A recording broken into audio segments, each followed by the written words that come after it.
Thank you, Mr. Chair. I also noticed that the member from Colorado forgot to mention January 6th as also an assault on representatives. Yes, it was awful when Ashley Babbitt was murdered. And you don't care about the 100 other police officers.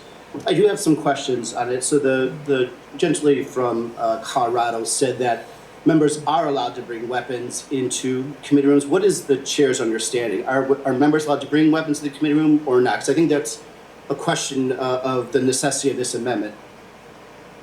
The chair follows the rules of the House.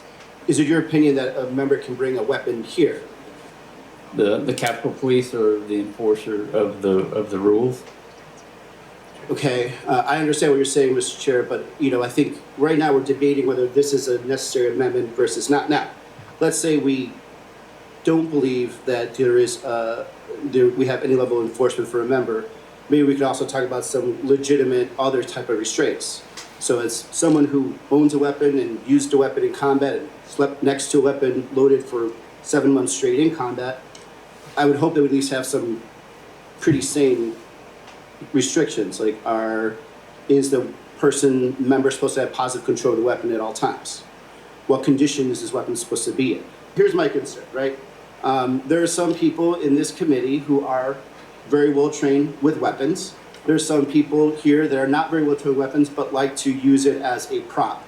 My fear, especially because we're dealing with a very crowded area, is that some people may bring a weapon and have a discharge. That would be tragic. That's all. Yield back, Mr. Chair. Gentleman yields back. And the gentlelady from Florida is recognized for 5 minutes. Thank you, Chairman Westerman. If I can just address this real quick from a personal perspective, because clearly this has become highly politicized. During my 2022 election, I was actually threatened by a guy who had basically said that he was going to have me shot at close range proximity.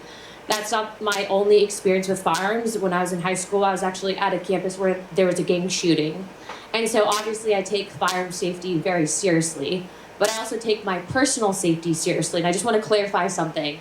To tell members, especially members that have been threatened, female members, I don't know if you guys know this, but are likely more targeted than male members because of the fact that we're looked at as victims, right?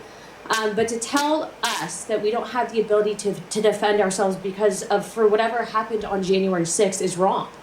I reserve that right to defend myself. I reserve the right to carry my firearm in whatever capacity I want to without your permission. And to bring that to this discussion when this is something that has nothing to do with natural resources is wrong. And so I know that you brought up your military training. Well, I'm also a veteran, and I believe that people have the right to defend themselves and that you don't have the authority to sit there and lecture our chairman on whatever policy that you have in perspective for whatever reason. Representative Boebert brought up a great point. Anyone that has a concealed carry in this area has to go through training as well.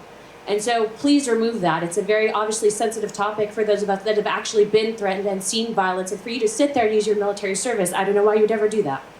And I do not yield my time. Thank you, Chairman. I knew Ruben Gallego was a few bricks shy of a low, but man, oh man, was that embarrassing. That was embarrassing to watch. This dude, here in the South, Arizona's not the South, it might be part of the Sun Belt, but it ain't the South. Come on.